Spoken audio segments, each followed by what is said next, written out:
할렐루야. 거룩한 주일에 온라인으로 함께 예배에 참여하시는 모든 성도님들을 주님의 이름으로 환영하고 축복합니다.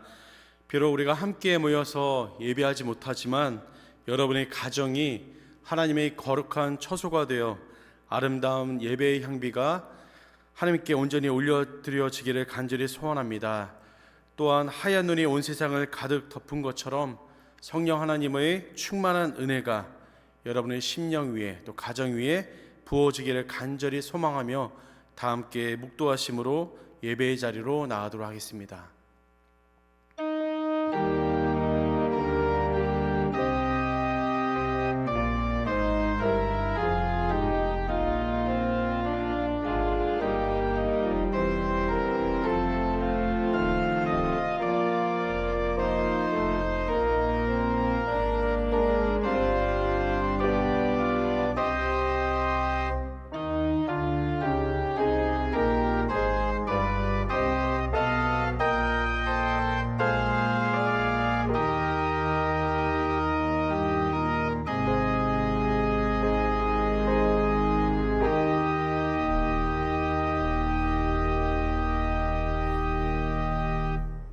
아버지께 참되게 예배하는 자들은 영과 진리로 예배할 때가 오나니 곧 이때라.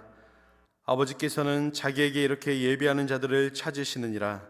하나님은 영이시니 예배하는 자가 영과 진리로 예배할지니라. 아멘.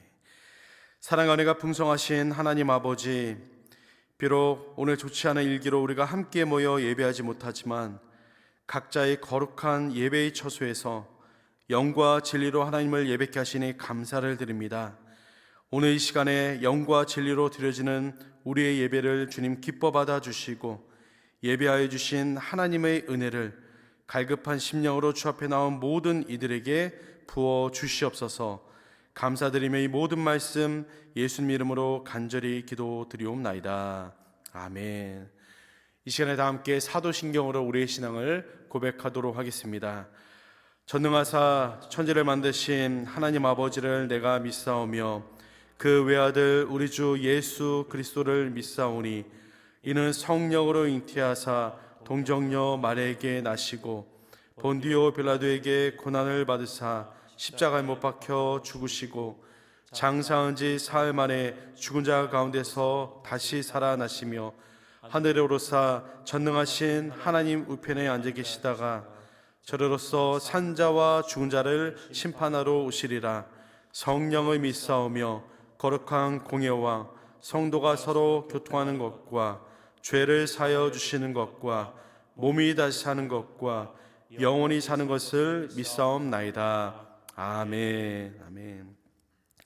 이 시간에 다 함께 찬송가 10장 함께 찬양하도록 하겠습니다.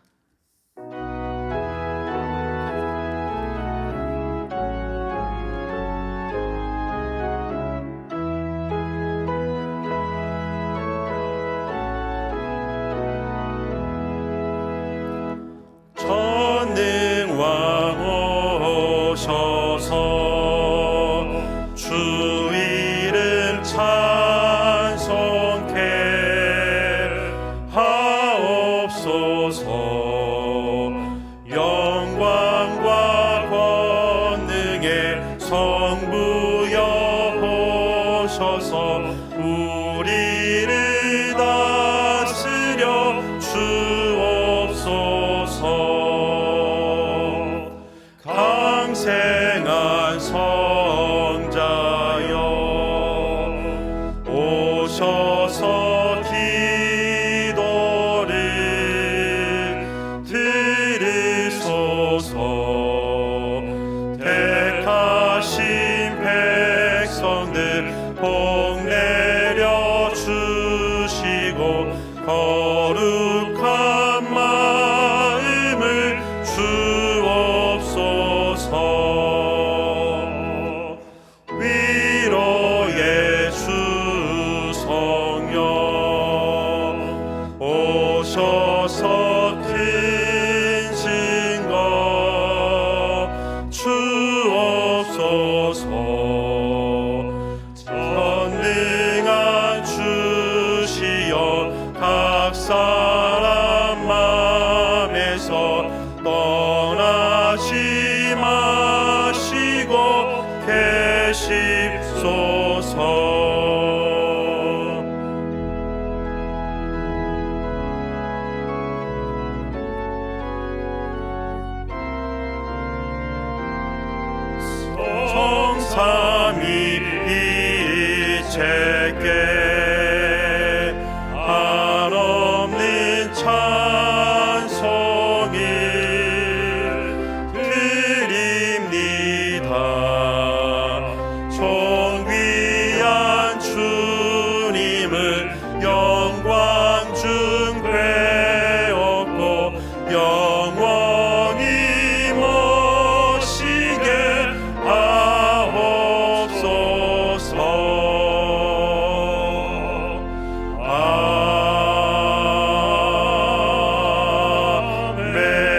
시간에 다 함께 합심하여 기도하기를 원합니다. 지난 한 주간 하나님의 말씀 앞에 온전히 순종하지 못했던 우리의 연약한 모습을 회개하오니 주님 용서하여 주시고 말씀 앞에 믿음으로 반응하는 저희들 되게 하여 주시옵소서.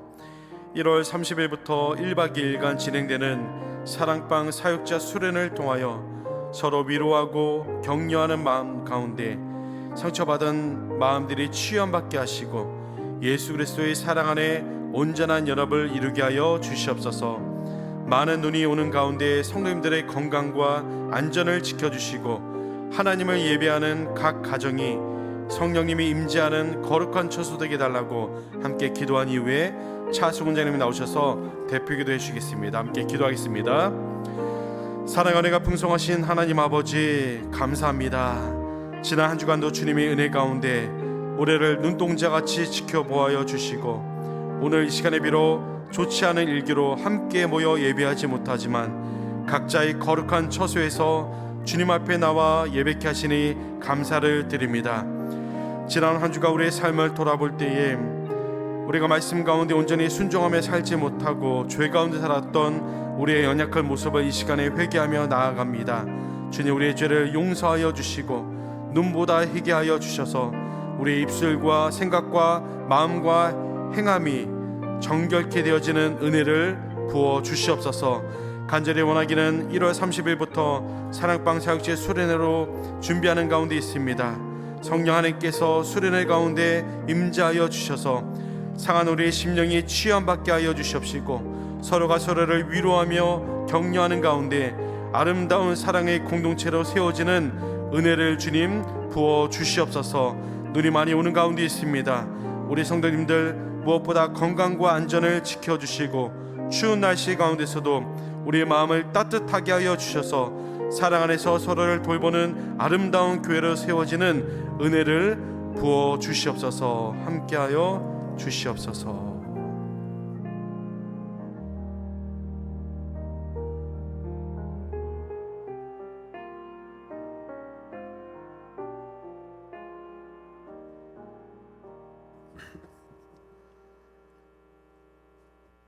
하나님은 사랑이시라. 사랑 안에 거하는 자는 하나님 안에 거하고 하나님도 그 안에 거하시느니라.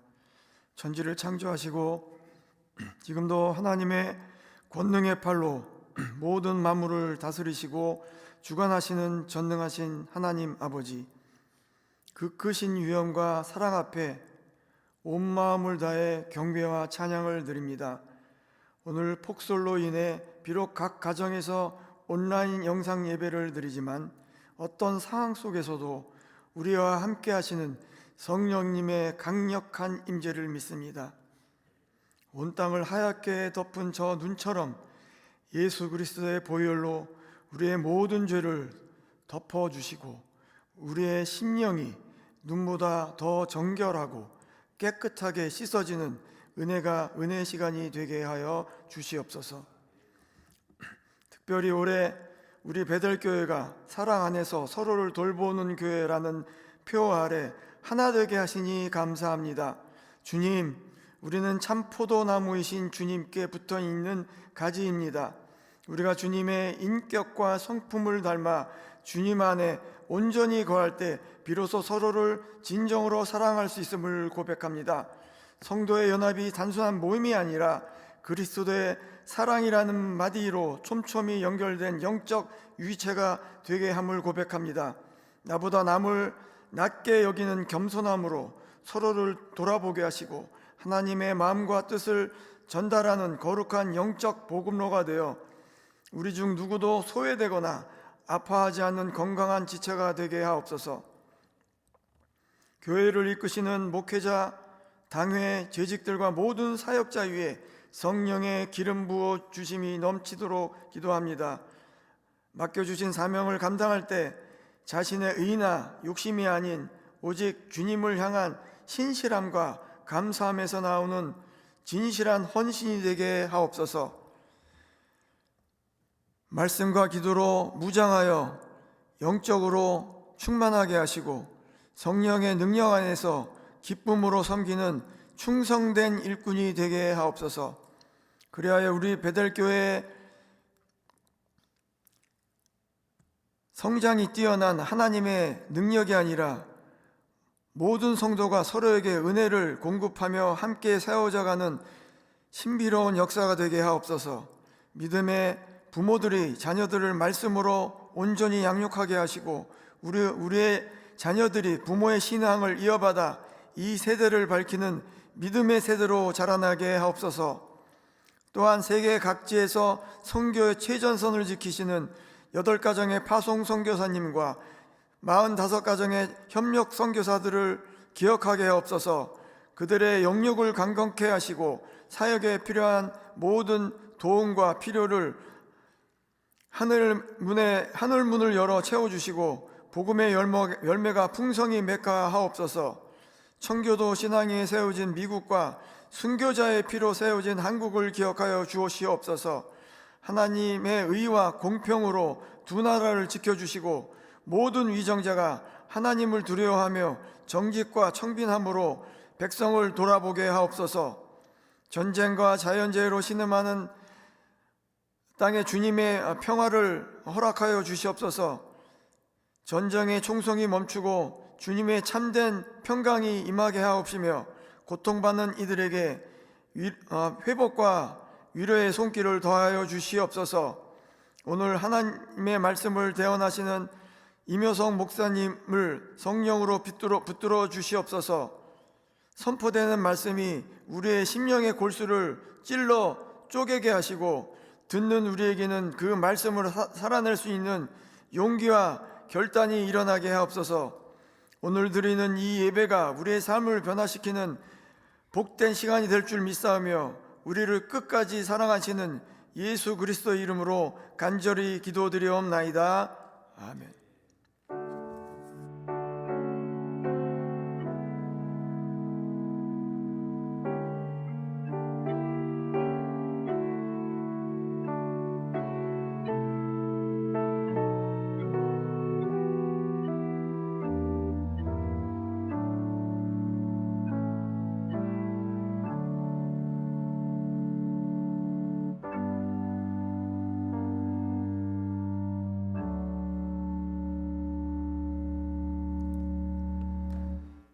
이 시간 봉헌하며 함께 기도하겠습니다. 하나님 아버지 감사합니다. 이번 한 주도 우리를 향한 하나님의 신실하신 사랑을 기억하며 하나님께 경배와 찬양을 드립니다. 날씨로 인해 각기 흩어져 예배하는 모든 성도들에게 은혜를 베푸시며 한 주간 삶 속에서 알게 모르게 묻은 세속의 때와 죄의 모습들 그리스도 예수의 보혈로 덮으사 깨끗하게 하시고 새롭게 하여 주옵소서.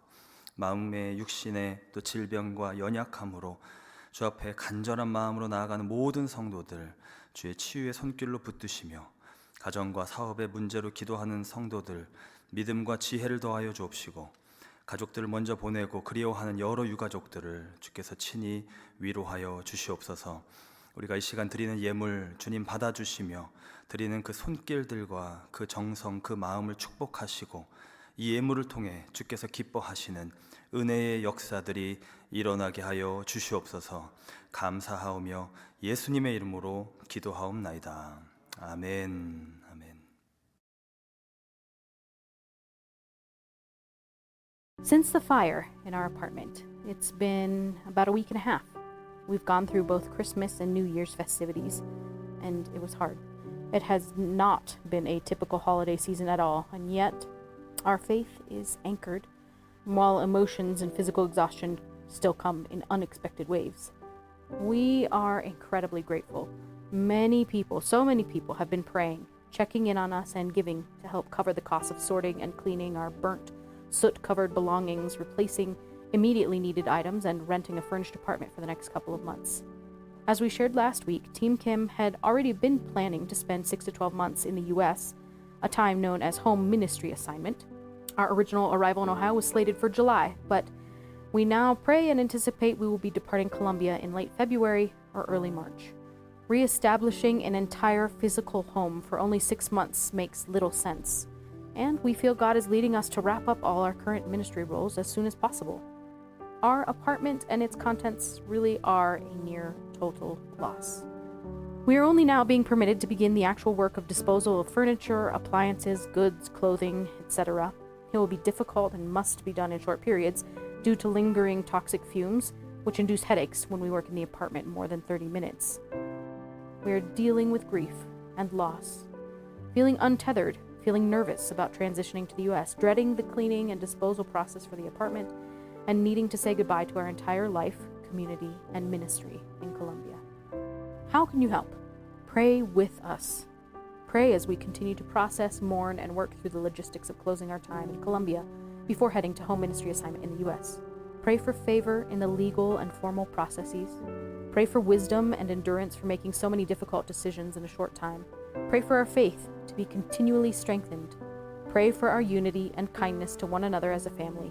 Pray for physical strength for needed tasks.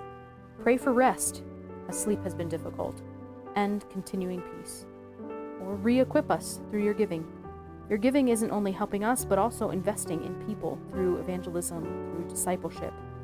Your giving helps re-equip our wardrobes, our equipment, our books, our personal items. And once we arrive in Ohio, we can then also think in preparation for our next chapter of missionary work. Thank you for walking through this process with us, with your prayers, kind words, and gifts. A reminder, 2 Corinthians 4:16 says, "We do not lose heart. Though outwardly we are wasting away, yet inwardly we are being renewed day by day." 할렐루야. 우리가 궂은 날씨로 이렇게 함께 예배당에 모이지 못했지만 각 가정에서 또 예배하시는 모든 성도분들에게 주님의 이름으로 문안 드립니다. 눈도 많이 오고 또 날씨가 추운데요, 주님의 평안과 그 돌보심이 각 가정마다 임하기를 소망하고요, 또 우리 베델의 성도분들 한 분도 빠짐없이 부디 은혜 가운데 또 강건하고 또 안전하게 이 시간을 보낼 수 있기를 기도합니다. 목회 광고 드리겠습니다. 방금 영상 보신 대로 저희가 선교사 특별 헌금을 받게 됩니다. 우리 EM 협력 선교사이신 규 앤 에나킴, 우리 콜롬비아에 사역하시는 선교사님 가정이신데요. 작년 12월 21일에 그 거주하시던 아파트에 화재가 발생해서 여러 큰 피해를 입으셨습니다. 그래서 저희가 특별 헌금을 하게 되었습니다. 그래서 온라인 헌금에 또 특별 헌금 항목으로 또 헌금 봉투에 이 특별 헌금 지정 헌금을 적어서 내주시면 저희가 함께 우리 선교사님 가정을 돕도록 하겠습니다. 오는 1월 30 금요일에는 금요기도회가 없습니다. 우리 함께 기도한 대로 사랑방 사역자 수련회가 있어서 그날 하루 저희가 쉬게 됩니다. 저희 금요기도회가 작년 사순절 이후에 계속 진행되고 있는데요, 아직 의외로 많은 분들이 잘 모르고 계신 것 같습니다. 우리 청년들과 장년분들 연합해서 금요일마다 뜨겁게 기도하고 있습니다. 그래서 이번 같이 특별한 행사가 있을 때는 금요기도회가 없지만 매주 진행되고 있으니 정말 뜨겁게 기도하고 싶으신 분들 함께 오셔서 기도하시면 좋겠습니다. 우리 베델 가족반 개강합니다. 아시다시피 새가족 교육 과정이고요, 필수 과정입니다. 그래서 우리 교회에 오셨지만 아직 이 과정을 듣지 못하신 분들은 함께 신청하셔서 또 들으시면 좋겠습니다. 3터 훈련 제자반 등록 받고 있고요, 또 1:1 제자영 훈련 동반자 과정도 있습니다. 우리 교회의 중요한 또 양육 프로그램 과정들입니다. 우리 고민하시는 분들 이 기회에 또 기도하시면서 함께 하시기를 바랍니다. 2026년도 성금요일 칸타타 대원 모집합니다. 십자가의 그 사랑, 정말 우리에게 너무나도 복음이고 귀한 그 은혜의 사랑을 기억하면서 하나님을 찬양하는 그 자리에 우리 많은 성도분들 또 사모하는 마음으로 관심 가져주시고 참여해 주시길 부탁드립니다. 2026년도 단기 선교 또 팀원 모집하고 있습니다. 국가별 일정들 참고하셔서 신청해 주시길 바라고요. 또 우리 등록 폼에 들어가시면 각 나라별로 사역 계획들이 나와 있는 것을 보실 수 있습니다. 우리 지난주에 또 했던 그 선교 약정 계속 지금 진행되고 있습니다. 약정서와 또 온라인을 통해서 하실 수 있습니다. 우리 아직 못하신 분들 해주시기를 부탁드립니다. 앞서 말씀드린 대로 오는 금요일 1월 30일부터 31일 토요일까지 사랑방 사역자 수련회가 있습니다. 우리 많은 사랑방장님들이 신청해 주셨는데요, 이번에 우리 교회의 소그룹인 이 사랑방을 정말 잘 세워갈 수 있도록 우리가 다시 한번 하나님 앞에 은혜를 받고 마음을 결단하고 다짐하는 귀한 시간이 될 수 있도록 함께 기도해 주시기를 부탁드립니다. 끝으로 예배부 통역팀에서 2, 3부 예배 통역 봉사자를 찾고 있습니다. 한국어에서 영어로 또 통역이 가능하신 분들 함께 지원해 주시기를 부탁드립니다. 이 시간 하나님의 말씀 보겠습니다. 오늘 우리에게 주시는 말씀은 에베소서 2장 20절로 22절의 말씀입니다. 저와 한 목소리로 함께 합독하겠습니다. 시작. 너희는 사도들과 선지자들의 터 위에 세우심을 입은 자라. 그리스도 예수께서 친히 모퉁이 돌이 되셨느니라. 그의 안에서 건물마다 서로 연결하여 주 안에서 성전이 되어가고 너희도 성령 안에서 하나님이 거하실 처소가 되기 위하여 그리스도 예수 안에서 함께 지어져 가느니라. 아멘. 아멘. 하나님의 말씀입니다. 어느 한 분이 이렇게 말씀하시더라고요. 우리의 만남은 우연이 아니야. 그것은 우리의 바램이었어. 있기엔 너무한 나의 운명이었기에 바랄 수는 없지만 영혼을 태우리. 돌아보지 마라. 후회하지 마라. 이 바보 같은 눈물 보이지 마라. 사랑해 사랑해 너를 사랑해. 네, 다들 이미 아셨죠? 만남이라는 노래의 가사입니다. 네, 이 가사만 들어도 노사연 권사님의 음성이 지원되는 느낌입니다. 우리의 만남은 우연이 아니야. 이 표현에 많은 분들이 공감했습니다. 그렇기 때문에 이 노래가 더 사랑을 받았던 게 아닌가 싶습니다. 생각해보면 우리 인간은 우리의 만남에 종종 의미를 부여합니다. 세상 사람들도 이 만남이 우연이 아닌 것 같다라고들 생각하지만요, 그리스도인들 역시 이 만남은 정말 하나님의 섭리다, 하나님의 인도하심이다 라고 고백합니다. 이렇게 만남에 의미를 부여하는 이유는 그 한 사람의 인생에서 지극히 우연한 것처럼 보이는 그 만남으로 인해 그 사람의 인생이 너무나도 바뀔 때가 있기 때문이죠. 그러니 이 만남은 우연이 아니야. 분명히 뭔가 의미가 있어. 성도들도 역시 그 하나님의 섭리가, 그 하나님의 인도하심이 그 뒤에 있어 라고 말하게 되는 것입니다. 이렇게 스치듯 우연한 만남은 종종 한 사람의 인생에 결정적인 역할을 하게 됩니다. 역사 속에서도 그와 같은 만남들이 있습니다. 만약에 1931년도 상하이에서 당시 열혈 청년이었던 윤봉길 의사가 독립운동의 돌파구를 고민하던 지도자 김구 선생님을 만나지 못했다면 어떠했을까요? 만약에 1926년도 영국 옥스퍼드 대학에서 강한 무신론자였던 C.S. 루이스가 신실한 기독교인이었던 J.R.R. 톨킨을 만나지 못했다면 어땠을까요? 이와 같은 만남들은 생각해보면 생각할수록 정말 결정적인 만남들이었습니다. 당시 상하이에서 윤봉길 의사가 안중근 의사의 동생 안공근님의 소개로 백범 김구 선생님을 만나지 못했다면 어떻게 역사가 펼쳐졌을까요? 많은 분들 아시다시피 당시 독립운동은 굉장히 침체되고 어려웠던 시기였습니다. 김구 선생님을 비롯한 여러 지도자들은 돌파구를 찾고자 애썼습니다. 근데 그 만남이 성사되지 못했다면 한국의 독립운동을 다시 일으키고 활기를 불어넣는 그 일은 뒤로 상당히 연기되거나 어찌 되었을지 모릅니다. 이 윤봉길 의사의 의거에 대해서 중국의 지도자 장제스는 당시에 중국의 수십만 군대가 해내지 못했던 이 일을 한국의 한 청년이 해냈다라는 유명한 말을 남겼죠. 그 말처럼 상하이에서의 그 두 사람의 만남은 그 대한민국 임시정부에 다시 한번 활력을 일으키고 동력을 세우는 일로 이어졌습니다. 또한 그 비슷한 시기에 또 다른 만남이 지구 반대편에서 벌어졌습니다. 나니아 연대기의 저자이자 20세기 최고의 기독교 변증가라고 불리게 되는 C.S. 루이스는 원래 지독한 무신론자였습니다. 그가 젊은 교수로 옥스퍼드에 부임했을 때 이미 그 학교에 있었던 선배 교수 J.R.R. 톨킨과의 만남은 그의 삶을 완전히 바꿨습니다. 반지의 제왕, 호빗 이런 내용의 저자로 잘 알려져 있는 톨킨은 아주 신실한 그리스도인이었고요. C.S. 루이스의 그 반기독교적인 지성 체계를 바꿀 만큼 지적으로나 영적으로나 준비된 사람이었습니다.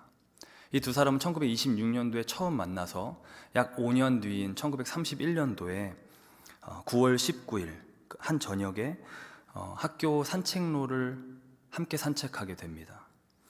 그날의 산책 가운데 벌어진 대화로 C.S. 루이스는 생각의 전환이 시작되고 결국 기독교인이 됩니다. 루이스 자신의 표현으로는 세상에서 가장 마지못해 회심한 사람, 그게 나였다. 이 두 사람의 만남이 없었다면, 그날의 산책이 없었다면 지금까지 정말 수많은 사람들을 회심시키고 기독교에 관심을 갖게 했던 이 순전한 기독교라는 명저가 있을 수 있었을까요? 스크루테이프의 편지가 있을 수 있었을까요? 성경에도 살펴보면 이와 같은 만남들이 있습니다. 우연처럼 보이는 만남들입니다. 만약에 에디오피아 내시가 내려가던 그 길 가운데 빌립 집사님을 만나지 못했다면 어땠을까요? 빌립 집사님 입장에서야 성령의 지시를 받아서 그 남쪽으로 내려가다가 만났지만요, 에디오피아 내시의 입장에서 봤을 때는 지극히 우연한 만남이었습니다. 또 나오미의 며느리 룻 역시 이삭을 찾으러 가다가 보아스의 밭이 아니라 다른 사람의 밭으로 가게 되었다면 어땠을까요? 흥미롭게도 성경은 이 스토리에 대해서 우연히라는 표현을 사용합니다. 룻기 2장 3절에 보면 룻이 가서 베는 자를 따라 밭에서 이삭을 줍는데 우연히 엘리멜렉의 친족 보아스에게 속한 밭에 이르렀더라. 그러나 우리가 잘 알다시피요, 이 만남은 절대 우연이 아니었습니다. 이 우연이 그저 사람의 계획이나 의도가 없었다라는 뜻이지, 그 배후에서 일하시는 하나님의 손길은 이 룻기 내용의 전체 흐름을 통해서 또 다윗까지 이어지는 그 계보를 통해서 우리가 알 수 있습니다. 앞서 말씀드린 이 만남들처럼요, 이 만남의 결과가 너무나도 중요하고 또 하나님의 뜻을 이루는 통로가 되었기에 우리는 그 배후에서 역사하시는 하나님의 손길을 보게 되는 것입니다. 물론 비록 이 만남들이 성사되지 못했다고 하더라도 하나님은 분명히 그 작정하신 뜻을 이루셨을 것입니다. 그분은 그 정도로 전지전능하십니다. 그럼에도 분명한 것은 바로 그 성사된 만남을 통해서 하나님이 당신의 뜻을 이루셨다는 것입니다. 이처럼 우리 삶에서 벌어지는 많은 만남들에는 크고 작은 이유와 목적이 있습니다. 심지어 그냥 봤을 때 대수롭지 않아 보이는 만남일지라도, 심지어 그리 좋아 보이지 않는 만남일지라도 그 뒤에는 무언가 하나님께서 우리로 하여금 배우게 하시고 성숙하게 하시고 우리에게 주신 그 소명을 이루시기 위해서 세팅하신 하나님의 거룩한 연출이 있다라는 것이죠. 만남하면 떠오르는 만남 가운데 배우자의 만남이 또 있죠. 누군가는 이 말씀을 지금 들으면서 농담 반 진담 반으로 그러실지 모르겠어요. 아이고, 내가 남편을 잘못 만나서, 아내를 잘못 만나서 그때 그 사람을 만났어야 했는데 라고요. 그러나 그와 같은 생각은 사실 그리 큰 의미가 없습니다. 방향이 뭔가 잘못 잡힌 겁니다. 그 모든 상황 가운데 역사하시고 인도하시는 하나님의 손길을 봐야 합니다. 그와 같은 만남을 허락하신 그 하나님을 신뢰하는 게 제일 중요한 것이죠. 바로 그렇게 할 때에 우리는 우리의 삶의 모든 만남 속에서 하나님이 넣어두신 그 이유와 목적을 발견할 수 있게 되는 것입니다. 하나님이 우리의 인생의 만남들, 그 인생이 만남의 연속이라고 말하는데요, 그 만남들을 인도해 가신다는 거예요. 잠언 16장 9절에 사람이 마음으로 자기의 길을 계획할지라도 그의 걸음을 인도하시는 이는 여호와시니라. 이 만남의 연속인 인생, 그 인생의 그 모든 만남들을 하나님이 인도해 가신다는 거예요. 그리고 또 그 모든 만남들을 통해서 하나님의 그 거룩한 뜻을 합력해서 이루어 가신다는 겁니다. 로마서 8장 28절에 우리가 알거니와 하나님을 사랑하는 자 곧 그의 뜻대로 부르심을 입은 자들에게는 모든 것이 합력하여 선을 이루느니라. 아멘입니다. 이 모든 것 안에는 우리 인생의 많은 크고 작은 결정들, 선택들, 만남들이 있는 것이죠. 이것이 오늘 설교의 첫 번째 포인트입니다. 우리의 만남 속에는 하나님의 섭리가 있습니다.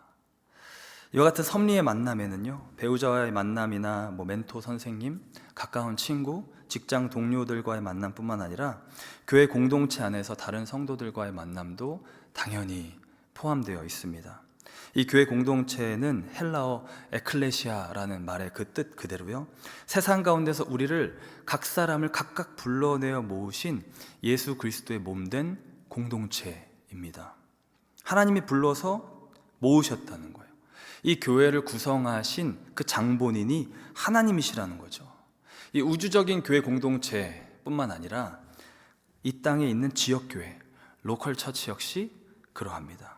하나님이 친히 부르셔서 우리 각 사람을 인도하셔서 이곳에 모으셨고 한 교회 공동체가 되게 하셨다는 거예요. 오늘 본문 말씀처럼 예수 그리스도를 모퉁이 돌로 삼고 그 사도들과 선지자들의 그 가르침, 그 예수님의 가르침 위에 이 교회를 이루고 있는 것입니다. 주님이 친히 부르셔서 우리가 함께 성전이 되어가도록, 그분의 처소가 되도록 짓고 계신 거예요. 계속해서 짓고 계신 거예요. 마치 아이들이 좋아하는 레고 있잖아요.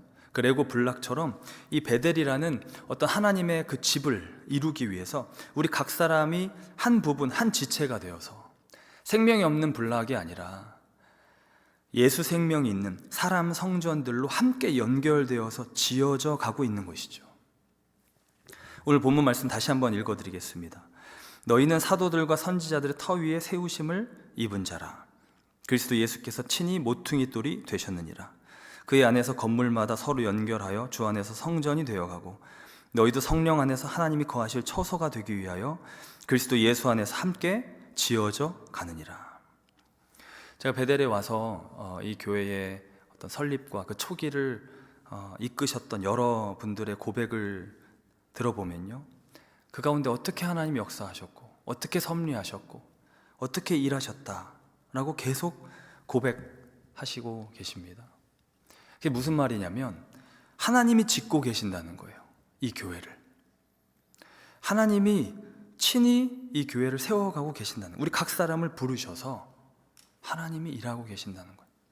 하나님의 세팅이라는 겁니다. 우리 개인의 삶을 살펴봤을 때도요, 동일한 고백을 하게 됩니다. 많은 성도분들이 하나님이 인도하셨습니다 라고 고백하세요.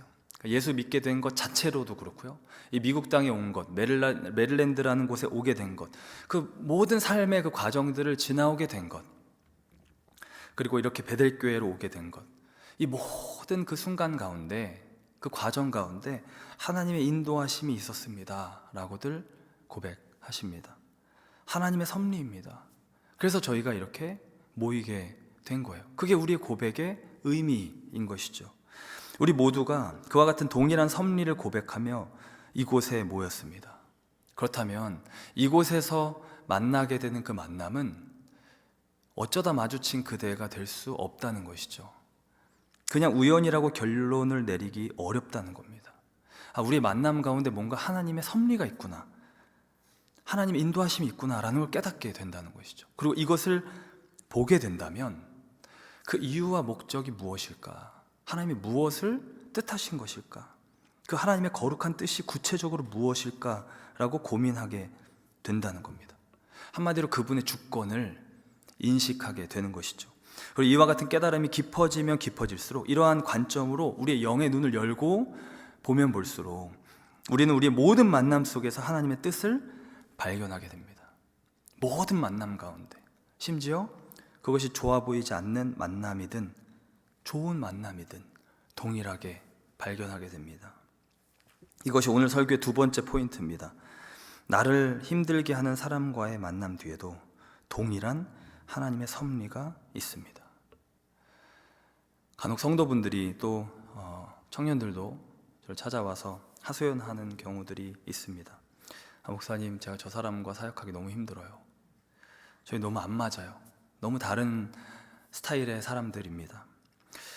얼마나 힘들면 오셔서 그러실까? 제 마음이 일단 사실 너무 미안하고요, 안쓰럽고요. 제 인간적인 마음으로는 제가 할 수만 있다면 바로 빼서 다른 데 옮겨드리고 싶어요. 좋은 마음으로 은혜 받아서 교회 봉사하려고 하시는 거잖아요. 근데 그러다가 막 상처받고 힘들어하고 너무 안타깝잖아요. 어떻게든 도와주고 싶은 마음이 듭니다. 분명히 서로 안 맞는 사람들이 있고, 또 옆에서 제가 아무리 봐도 이건 좀 풀기 어렵다라는 경우들이 실제로 있으니까요. 그렇지만 그럼에도 저는 이 세팅이, 지금 이 연출이 하나님의 소관이라는 것을 일단 기억하려고 부단히 노력합니다. 그래서 그 힘든 관계가 뭔가 한 사람이 인격적으로 막 어뷰즈 당하는 관계가 아니라면, 그리고 어떤 심각한 악순환으로 막 들어가는 경우가 아니라면, 그런 경우라면 이제 예외적으로 뭔가 그 영혼을 보호하기 위해서 이거를 조치를 취해야 되는 그런 경우들도 있지만요, 그런 게 아니라면 단순히 그냥 감정이 상하거나 스타일이 다르거나 대화가 잘 안 통하는 그런 경우라면 저는 먼저 이렇게 말씀드립니다. 이 관계를 통해서 지금 이 상황 속에서 하나님이 무엇을 이루기 원하시는지 그것을 같이 발견하면 좋겠습니다. 이게 우리의 첫 번째 초점이 되어야 됩니다. 왜냐하면 이 세팅을 허락하신 게 일단 궁극적으로 하나님이시기 때문이에요. 이걸 연출하신 게, 이 만남을 연출하신 게 하나님이시기 때문이에요. 생각해보면 당사자분들도 당황하시는 것이 본인들도 이걸 예견하지 못했던 경우들이 많습니다. 당사자들도 이 세팅을 계획하지 않았어요. 그러니까 다 모두가, 우리 모두가 내 안에서 내 본인의 결정만 하는 거지 다른 사람의 결정을 내가 해줄 수 없잖아요. 그러니까 이렇게 서로 각자가 결정을 해서 만나가는 그 만남 가운데 많은 경우 예상하지 못했고요, 그런 갈등을 계획하거나 의도하는 경우는 없습니다. 거의 없습니다. 오직 하나님만 그것을 아셨고 미리 보고 계셨습니다. 근데 그 하나님께서 우리를 그렇게 한 공동체에, 어떤 한 자리에 같이 두신다면 우리의 인생의 모든 걸음이 다 주께 있는데, 우리가 그렇게 고백하는데, 하나님 인도하심에 대해 신뢰하고 고백하는데요, 그분께서 그 걸음을 인도하셔서 이곳까지 오게 하셨다면 그 안에 분명 하나님의 어떤 의도가 있다라는 것이죠. 물론 여기서 함께 생각해야 될 것이, 우리 인간 역시 하나님께 자유의지를 받았기에 하나님의 의도와 다르게 내 맘대로 막 행동하면 하나님께서 무언가를 막기도 하시고 또 촛대를 옮기시기도 하시지만요, 확실한 건 그 상황 자체는 하나님의 허락과 주권 가운데 있다라는 겁니다. 그 우리의 모든 만남 속에 그 어떤 이유들이, 목적들이 크고 작든 있다라는 것이죠. 그게 윤봉길 의사와 김구 주석의 만남같이 민족적인 대단한 만남은 아닐지라도, 루이스와 톨킨 같은 어마어마한 어떤 임팩을 남기는 인류사의, 기독교계의 그런 만남은 아닐지라도, 그럼에도 불구하고 분명히 무언가 그 만남 안에 하나님께서 뭔가 기대하시는 것이 있다라는 것이죠. 이 관점, 하나님의 주권을 인식하는 이 관점, 이것을 가지는 것과 가지지 않는 것에는 큰 차이가 있습니다. 쉽게 말해서 하나님께서 지금 이 상황을 통해서, 이 만남을 통해서 나의 어떤 이런 부분들을 다루시는구나, 나도 알지 못했던, 그러나 이 상황 가운데 내 안에서 올라오고 있는 이런 부분들을 하나님께 보고 계셨구나, 배우게 하시는구나 라고 하는 사람과, 내가 왜 하필 저 사람이랑 엮여서 라고 하는 사람과는 그 일을 헤쳐나가는 데 있어서 그 시작부터 꽤 다르다라는 것이죠. 아유, 내가 운도 없지, 그때 그렇게 했어야 되는데 와 같은 반응이 있죠. 내가 왜 이런 일을 겪고 있나. 이것은 우리가 광야를 지날 때 우리 안에서 올라오는 전형적인 인간의 반응입니다. 원망과 불평입니다. 인생의 광야를 지낼 때 우리는 여기저기 계속 묻습니다. 대체 내가 왜? 대체 내가 왜 이 일을 겪고 있는 건가? 내가 뭘 잘못했는가? 그때 그런 선택을 하면 안 됐었는데, 운도 없지. 그 질문을 계속합니다. 모세처럼 리더가 있으면요, 그 리더에게 계속 따지듯 묻고요, 그게 부모님이든 남편이든 배우자 누구든 왜 나를 이렇게 낳아서, 왜 나를 이런 상황 가운데 넣어서 내 인생을 이렇게 만들었냐라고 묻습니다. 그리고 스스로에게도 묻습니다. 나는 왜? 대체 너는 왜? 우리가 인간관계 안에서 갈등하고 힘들어하는 일을 겪는 것, 이것을 사람 광야를 겪는다라고도 부릅니다. 사람 광야. 이 사람 광야를 지날 때에도 우리는 똑같은 질문을 합니다. 왜 하필 저 사람이, 왜 하필 이 사람을 만나서? 사실 광야는 우리가 다 알지만요, 절대 우연이 아닙니다. 이 구속사 가운데 하나님께서 분명하게 무언가를 말씀하신 하나님 연출이었습니다. 하나님의 그림에서 광야는 선택이 아니라 필수였습니다. 그것을 빨리 통과하느냐, 그 안에서 뱅뱅 도느냐의 그 차이지, 이 광야를 안 지나갈 수는 없는 겁니다. 왜냐하면 그 안에 분명한 목적이 있었거든요. 이스라엘이 광야길에 들어서서 겪게 된 것은 분명했습니다. 가장 중요한 것은 그 광야에서 그들이 낮아졌습니다. 갈등했습니다. 자신의 혈기나 욕심대로 해서는 그 광야를 통과할 수가 없었습니다. 만약에 자기 마음대로 하면요, 원망과 불평을 하고 막 혈기를 부리면 중간에 탈락이에요. 그 광야를 통과하는 유일한 방법, 그 광야 학교를 졸업하는 유일한 길은 하나님의 말씀을 따라 살아가는 삶으로 변화되는 것이었습니다. 그 말씀의 백성이 되는 것, 그것이었어요. 그것이 사활적으로 중요하다는 것을 이스라엘은 배웠고요. 그 이스라엘의 그 장자된 우리 말세를 만난 우리에게 본보기와 같이 그들의 삶을 통해 우리는 그걸 배웠습니다. 사람 광야를 겪을 때 우리는 똑같은 성격의 일들을 마주합니다. 때로는 우리가 낮아지고요, 우리 갈등합니다. 내 맘대로 해서는, 내 욕심, 내 성질로 해서는 그 광야를 통과하기 어렵습니다. 졸업하지 못합니다. 사실상 중간에 관두게 되는 겁니다. 근데 그렇게 되면 문제가 뭐냐면요, 그 광야가 끝이 안 납니다. 한마디로 졸업을 못하는 거예요. 그럼 어떻게 되느냐? 유급을 하는 겁니다. 다시 똑같은 과정의 광야를 겪게 되는 겁니다. 이스라엘이 40년간 그 광야를 헤맸듯이 다시금 그 광야 안으로 들어가게 되는 거예요. 배우지 못했기에 다시 들어가는 겁니다. 그래서 우리가 흔히 말할 때, 이 교회에서 어떤 사람이 힘들어서 다른 교회를 가면 똑같은 사람 거기 있다 그러잖아요.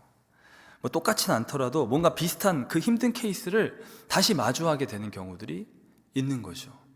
왜냐하면 우리가 그 부분을 신앙적으로, 그 성숙으로 넘어서지 못했다 보니까 계속 힘든 거예요. 졸업하는 길은 분명합니다. 말씀으로 나를 다스려서 다시 그와 같은 경우를 마주하더라도 넘어설 수 있도록 나 자신을 성숙시키는 길, 그것뿐입니다. 그거 외엔 답이 없습니다. 그게 진짜 졸업입니다. 그러니 나를 힘들게 하는 만남조차도 그 뒤에 동일한 하나님의 섭리가 있습니다. 사실 너무 있습니다. 더 분명하게 보이는 것처럼 느껴질 정도로 있습니다. 그것을 우리는 발견해야 됩니다. 그리고 그것이 잘 보이지 않을 때 대체 내가 왜 이런 일을 겪는 것인가 라는 마음이 올라올 때 이 하나님의 뜻을, 섭리를 발견하게 해달라고 우리는 기도해야 됩니다. 이 사람 광야를 거치면서 내 속마음을 바꿔달라고, 나라는 사람을 바꿔달라고, 하나님의 긍휼과 사랑이 내 안에 부어지게 해달라고 간구해야 됩니다. 그렇게만 되면, 그 섭리의 관점이 보이기만 한다면, 그 하나님의 마음이 부어지기만 한다면 사실 그 사람은 나를 힘들게 했던 사람일지라도 너무나도 나에게 필요한 사람인 것이죠. 너무 소중한 사람인 겁니다. 그리고 경험적으로 많은 경우 종종 그렇게 힘들어 보이는 많은 만남들 가운데 하나님께서 숨겨두신 진짜 동역자들이 숨어 있습니다. 서로 다르기 때문에 힘든 건데 예수 안에서 하나 되기만 한다면 엄청나게 상호 보완을 할 수 있는 관계인 거죠. 서로를 세워줄 수 있는 관계인 거예요. C.S. 루이스도 톨킨을 처음 만난 날 그 일기에 그 만남을 적었는데요, 뭐라고 적었냐면 정신을 차려야 될 것 같다고, 저 사람은 한 대 쥐어받고 싶다는 뉘앙스로 적었습니다. 그러니까 뭔가 그 대화가 안 맞았던 거예요. 근데 거기서 그 관계를 만약 끊어버렸다면 자신을 회심시키게 했던 그 결정적인 산책도 없었겠죠. 우리가 운동을 할 때에 또 공부를 할 때에도 생각해보면 적절한 도전이 있어야 되잖아요. 그 도전이 없다면 우리가 성장을 멈추게 되는 것이죠. 그냥 계속 쉬운 것만 한다면, 계속 내가 할 수 있는 것만 한다면 사실 그 성장이 전혀 안 되고 있는 거죠. 교회 안에서도 내게 무언가 도전이 되는 일이 없다면, 그것이 올 때마다 회피한다면 우리는 성장이 멈춰져 있는 것일지도 모릅니다. 하나님께서 지어가고 계시는 이 하나님의 집, 이 교회의 거룩한 그 집 짓기 공사가 어느 순간 내게는 멈춰져 있는 것인지도 모릅니다. 그렇다고 해서 그래, 저 사람 그래, 나를 성장시킨 사람이지, 내가 좀 참자, 이것만 해도 너무나도 사실 좋은 거지만요, 성숙한 거지만 거기서 더 나아가서 복음의 능력으로 정말 진심으로 그 사람을 하나님의 관점으로 귀히 여기고 사랑하고 용납하게 될 때 바로 그때 무언가 그 복음의 능력이 와서 내 마음에 닿은 겁니다. 그건 우리가 할 수 있는 것이 아니거든요. 정말 우리가 훌륭하게 우등으로 졸업하는 겁니다. 마지막으로 오늘 세 번째 포인트는 우리의 만남을 통해 사랑과 은혜의 공동체를 함께 이루어가야 합니다라는 것입니다. 바로 이것이 하나님께서 의도하신 바입니다. 우리가 함께 이런 인격적인 만남, 성도 간의 교제와 이 만남으로 연결되어서 하나님 기대하시는 바, 그 목적이 무엇인가 하면요, 은혜가 서로에게 계속해서 흘러가는 것, 그것입니다. 오늘 본문 21절 이하를 다시 보면요, 그의 안에서 건물마다 서로 연결하여 주 안에서 성전이 되어가고 너희도 성령 안에서 하나님이 거하실 처소가 되기 위하여 그리스도 예수 안에서 함께 지어져 가느니라. 함께 지어져 간다는 거죠. 나 혼자가 아니라, 나 혼자 신앙 성장, 나 혼자 영적 성숙을 하는 것이 아니라 다른 이들과 함께 그것을 경험하게 된다는 거예요. 공동체 안에서. 우리가 은혜를 받을 때 굉장히 중요한 한 가지 원칙이 있다면요, 그것은 내가 은혜를 받을 때 혼자 은혜를 받는 것이 아니라 반드시 옆에 있는 사람을, 옆에 있는 지체를 함께 세워주어야 한다는 것입니다. 이게 하나님 나라의 원리이자 가치입니다. 내가 받는 은혜, 나만을 위한 것이 절대 아닙니다. 나만을 위한 것처럼 여길 때, 이건 내가 받는 은혜구나, 내 은혜구나 라고 여길 때 그 은혜는 변질되기 시작하고 우리의 마음을 교만하게 합니다. 제가 보니까 주변에 다들 은혜가 없어, 나 같은 은혜가 없어, 나 이런 경험을 했어, 내가 뭔가 잘해서 은혜를 받은 거야, 내가 뭔가 열심을 내서 은혜를 받은 거야, 저 사람 뭔가가 부족해서 잘못해서 열심히 하지 않아서 이러한 은혜를 받지 못한 거야 라고 한다면, 지금 내가 받았다고 하는 그 은혜가 어느 순간 변질돼서 나로 하여금 그 교만의 덫에 걸리게 하고 있는 것이죠. 다른 이들을 향한 긍휼과 사랑, 공동체 의식이 없을 때 이런 일들이 덜어 벌어집니다. 바울은 자신이 받은 은혜에 대해서 생각하면서 이와 같은 고백들을 했습니다. 고린도전서 15장 10절에 그러나 내가 나된 것은 하나님의 은혜로 된 것이니 내게 주신 그의 은혜가 헛되지 아니하여 내가 모든 사도보다 더 많이 수고하였으나 내가 한 것이 아니오 오직 나와 함께 하신 하나님의 은혜로라. 또 고린도전서 9장 16절에 보면요, 내가 복음을 전할지라도 자랑할 것이 없음은 내가 부득불 할 일임이라. 만일 복음을 전하지 아니하면 내게 화가 있을 것이로다. 그러니까 바울은 자신이 받은 은혜의 목적을, 그 은혜라는 것 자체도 알았지만요, 그 은혜가 나에게 온 목적을 정확하게 알았어요. 내가 잘해서 받은 것이 아니라는 것을 확실히 알고 있었습니다. 그렇기 때문에 로마서 1장 14절에도 보면 헬라인이나 야만인이나 지혜 있는 자나 어리석은 자에게 내가 다 내가 빚진 자라 라고 고백했던 것이죠. 은혜를 받았다는 것은 한마디로 빚을 졌다는 겁니다. 은혜라는 것 자체가 내가 값을 지불하지 않았는데 엄청난 걸 받은 거죠. 내가 자격이 있지 않은데, 내가 뭔가 대가를 지불하지 않았는데 하나님으로부터 엄청난 걸 받은 겁니다. 이게 은혜입니다. 근데 이렇게 주시는 이유는 이걸 혼자 다 꿀꺽하지 말고, 내 걸로 삼지 말고 가져가서 나누라고 주시는 거예요. 그러니까 하나님이 우리 인생에 어느 순간에 놀라운 은혜를 주시는 그 이유는요, 우리 한 사람, 나만 보고 주시는 게 아닙니다. 그 사람을 통해서 앞으로 또 은혜를 받게 될 그 많은 영혼들을 보시고 은혜를 주시는 거예요.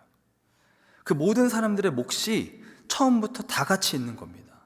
그러니까 우리가 받은 은혜, 내가 잘났다라고 교만해지고 혼자 그 은혜를 내 것으로 삼아버리면 바울의 말대로 내게 화가 있는 겁니다. 하나님은 그 의도가 아니셨기 때문에요.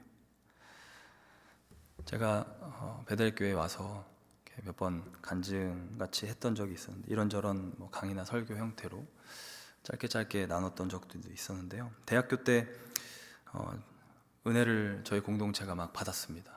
저도 또 대학 시절 같이 저랑 있었던 저희 아내도 막 은혜를 한창 받을 때 제 마음에 이런 생각들이 자꾸 들었어요. 왜 이렇게 은혜를 주시나? 내가 자격이 없는데 왜 이런 은혜를 주시지? 하나님, 제가 뭘 그렇게 잘한 게 없는데요. 나중에 사역을 하면서 깨달았습니다. 이 영혼들 때문이구나. 이들을 하나님 너무 사랑하셔서 그때 그 은혜를 주셨던 거구나. 그러니까 제가 그 은혜를 받고 나서 이 은혜를 나누지 않으면요, 큰일 나는 겁니다.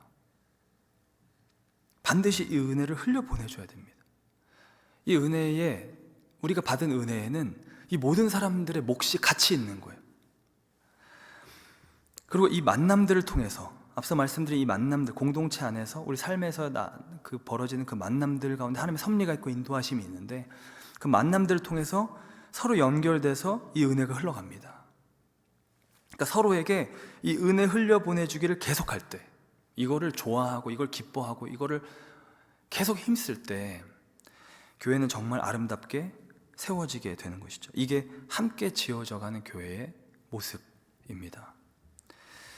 마치 우리가 캠프파이어를 할 때 생각해보면 어떤 그 불을 붙이기 위해서 이렇게 장작들을 모으잖아요.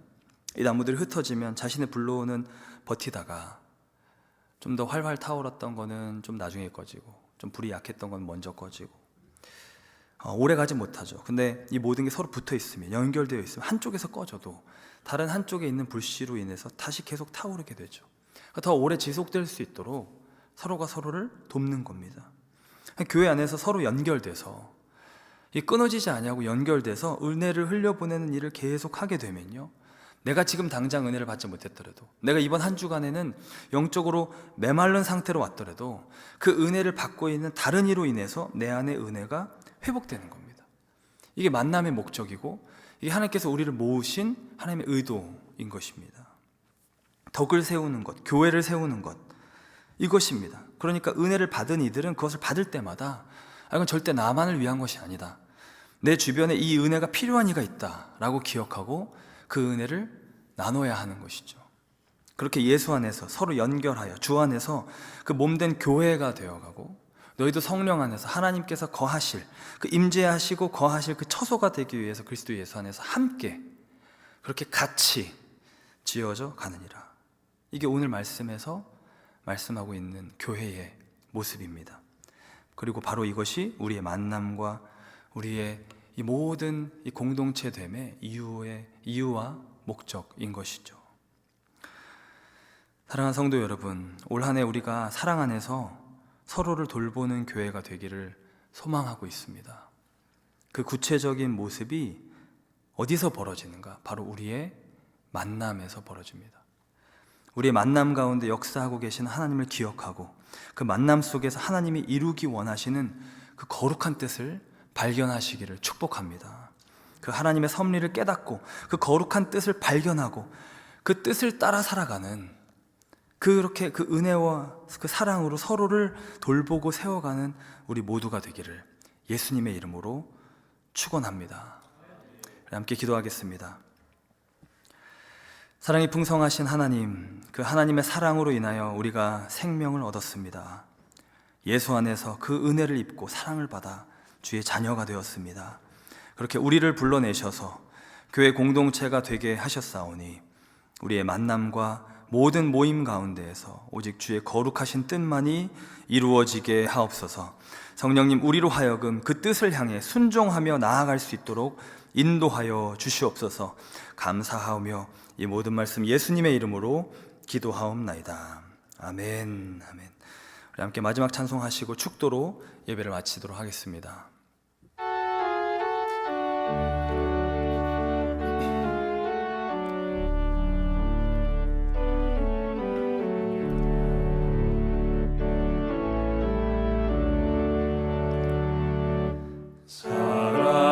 사랑하는 주님 앞에 형제자매 한자리에 크신 은혜 생각하며 즐거운 찬송 부르네. 내 주 예수 본을 받아 모든 사람 내 몸같이 환난 근심 위로하고 진심을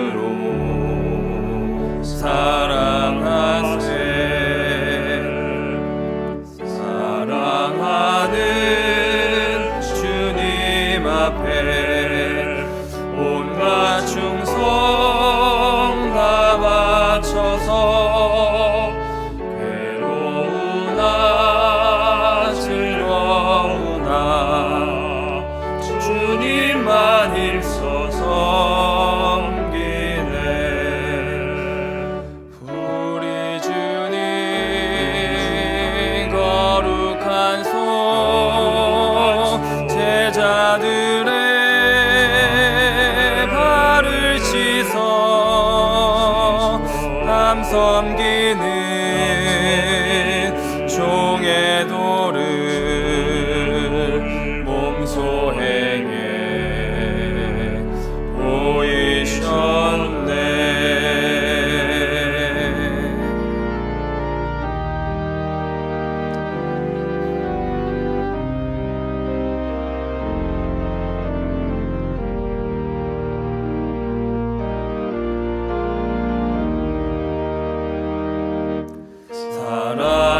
사랑하는 주님 예수, 같은 주로 섬기다니 한 피바다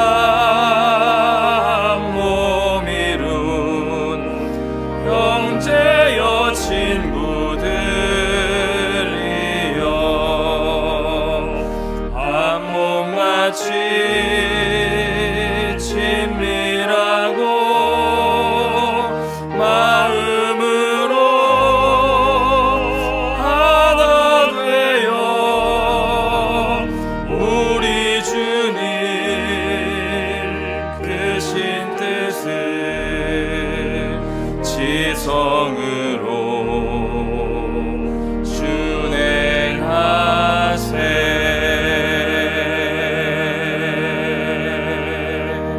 아멘, 아멘. 지금은 우리 주 예수 그리스도의 은혜와 하나님의 극진하신 사랑과 성령님의 감화, 감동, 교통, 역사하심이 우리의 모든 인생과 만남 가운데 섭리하신 하나님을 바라보며 오직 주의 뜻을 따라 함께 교회 공동체를 세워가기로 다짐하는 모든 주의 권속들 머리 위에, 그 모든 가정과 우리 베델교회 위에 이제부터 영원토록 함께 하옵시기를 간절히 축원하옵나이다. 아멘, 아멘.